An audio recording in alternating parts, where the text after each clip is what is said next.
Okay, before we start our shading and adding value, let's review what we did last time. We used our prop to get the right proportion for our core, our apple, and our leaves, and to get the placement. Remember, we discovered that the core and the apple are the same size, and the leaves are the same size, or maybe even a little bit bigger, especially if we count from the stem to the tip of the leaf. So we want to make sure that the proportions are the right size. Today, before we add value on this stage of our drawing, we're going to look for highlights. Highlights, remember, are the lightest value. And so I want to look at where those are on the whole apple. Okay? The apple is round, like a sphere. So it has what we call a shoulder. So I'm looking at this shoulder, the curve, and there's a highlight. So I'm going to lightly sketch in that shape of the highlight. If I look up by the stem, there's a highlight, but it's a little bit different shape. It's more almost kind of like a diamond shape. Okay? And I might need to get in a little bit more of this well. And then below, over to the left, there's on the shoulder, or a little bit below, there's a larger highlight, and it's yet another shape. It's a little bit more oval. And I'm working my way around the apple, coming back towards this leaf. On the shoulder, there's a little light spot. And way back here, behind these leaves, there's a highlight, because there again is a part of that shoulder. So on the apple itself, there are other patterns. We have a pattern here with color. So the color of the apple changes. So I'm just going to kind of sketch that in. We noticed that when we looked at the peaches, that sometimes the color of the fruit changes, and part of the change depends on where the light is coming from. So let's look down here at the bottom of the apple. And if we look down here at the bottom, we'll notice there are some lighter areas. So we want to think about that. And up here behind the core, there's some area of shadow there around the highlight. Okay. Starting in the front from the core, the top of the apple core is more in light. So it's not going to have much shadow, but we're going to start with our light values, just like with our shoes and with our intersecting circles. We want to use the whole value scale. So we're going to start light, and then we may need to make some areas darker. The top of the apple core, though, is not flat, so I'm looking for areas of shadow. And again, here's the shoulder of the apple, so it's light above that area. And I think that's pretty good. Now I want to check the value between here and here. They're both light, but the vertical is darker, and I want to pay attention to, is it darker over here or over in the front? And I think it's darker on the side. So I'm going to start the shading, and I might want to turn my paper. I want a softer edge here, and so I'm using the side of the pencil like we did on our intersecting circles. So by using the side of the pencil, I can blend it out or fade it out a little bit softer, and it helps me establish the plane or the surface of the apple core. And again, here, this is a little bit different. Plain, there's a little more shadow there. And over here, there's more shadow on this side. I can always add more shadow, but I'm trying to show with my shading, and by looking at the object, I have to look. I can't just guess and have it be very effective. Where those shadows are, I want to suggest the texture. It doesn't have to be exact. I'm representing it. Because if I wanted it to be exact, I would take out a camera and take a picture. I wouldn't be doing a drawing. Okay, so that's pretty good. There's quite a value difference between the top and the side here. And again, I can always make this darker. Generally speaking, dark values go back and light values come forward. So now I had some pieces down here, so I have to decide which one's in front and which one's behind. And I want a little bit more control with my pencil, so I'm going to switch to the tip. Okay, that's pretty good, that's pretty good. And here there's light coming across the top, and this may need to be darker in here. I will come back and work on that some more. Now I'm looking at the center. I notice this area is pretty dark. That's the darkest part of that well, so I'm just going to darken that more, and again I'll come back. I want to remember that the hole where the stem connects to the apple is round, so I don't want it to get too square, and I'll go with that there. Okay, now I'm going to come back to the stem.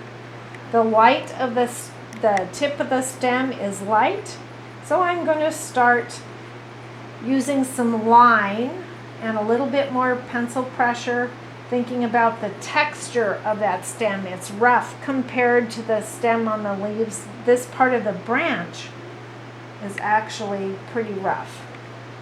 Okay. And let's work on our leaf first. The big leaf has some veins, and similar to what we noticed on a peach is that the veins are large and the veins are light, and compared to the veins, the leaf is dark. So I'm going to start on this first large leaf, and I'm going to add some shading between the veins. And I want to pay attention to the direction that my lines are going, where I'm adding the value, because I don't want to do all different directions. The veins don't go all different directions. And so I'm kind of making an effort to make my value go between those lines. If I get too much shading, I can come back with an eraser and lighten them. Okay, so I'm just going to kind of sketch in those veins a little broader so that I don't get overzealous with my shading. And even though these are all green, even within the dark green, it's not all the same. So once I have the main value in, I'll go back and look for areas that are darker. Whenever a surface or a leaf or an object is turning, the value changes as a rule.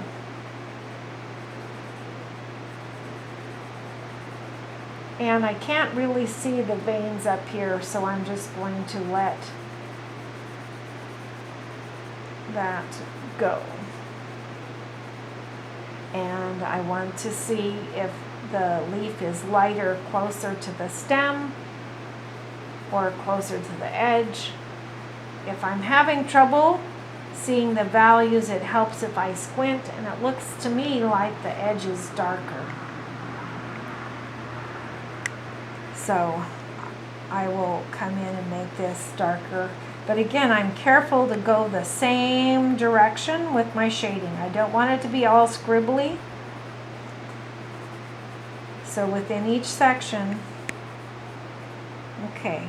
Now, compared to this leaf is light and this leaf is darker. So now I'm going to come back and add it a little darker value right here at the edge where these two leaves come together. I don't want to run over that light stem.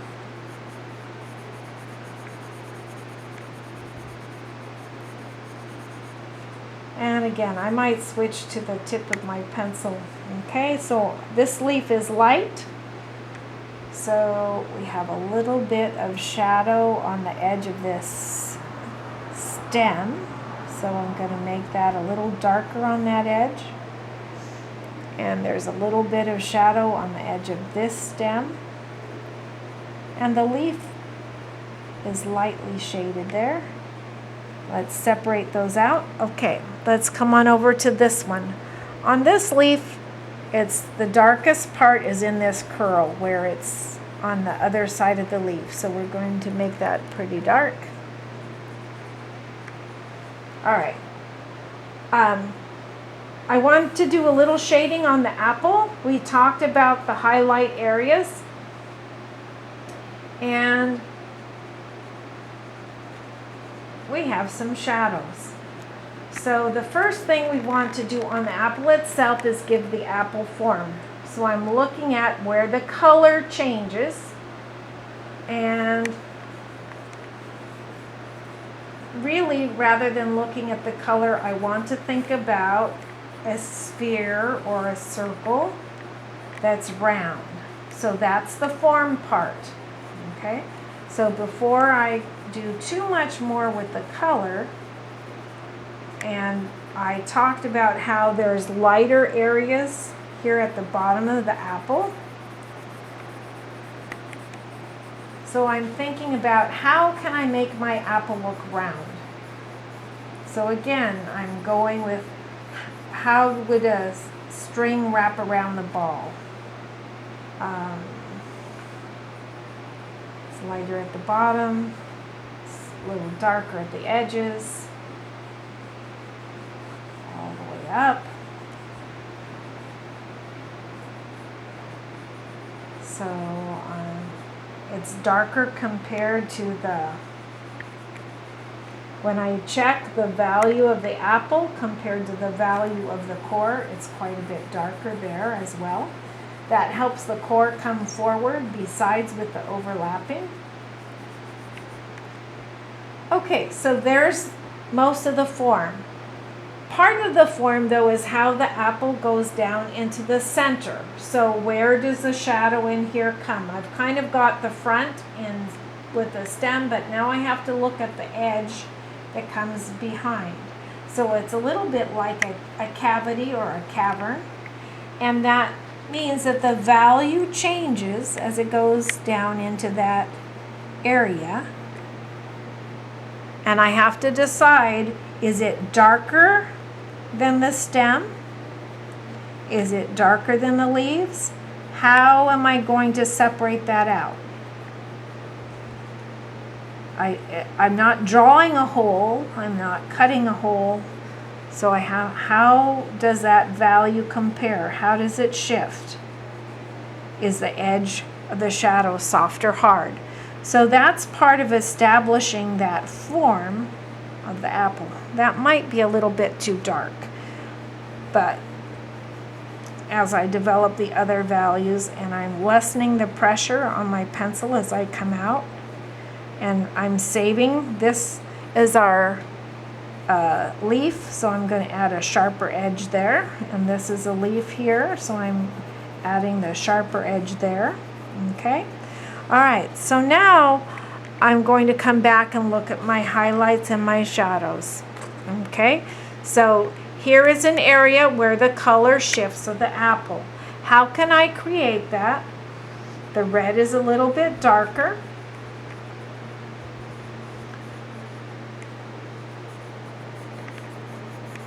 And so I'm going to come in and start adding that darker value.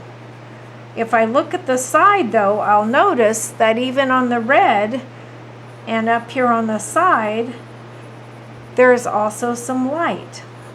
Okay, so even within a shadow area, there's going to be some variation. There's my highlight. So I'm shading for form first, for color second,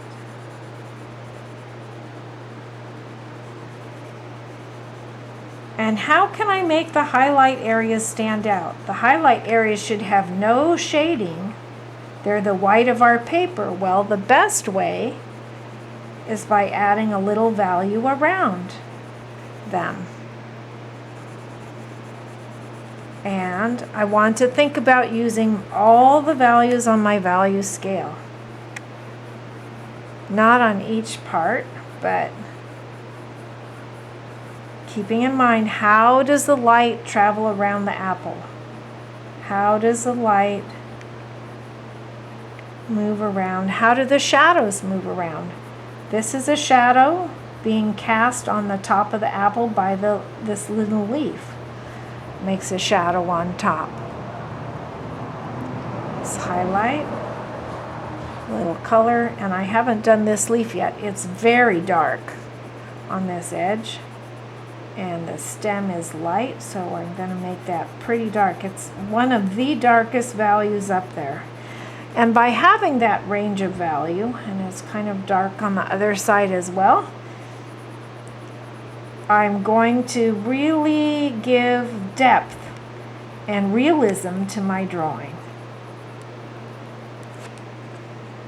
And that value is going to come all the way up to the stem.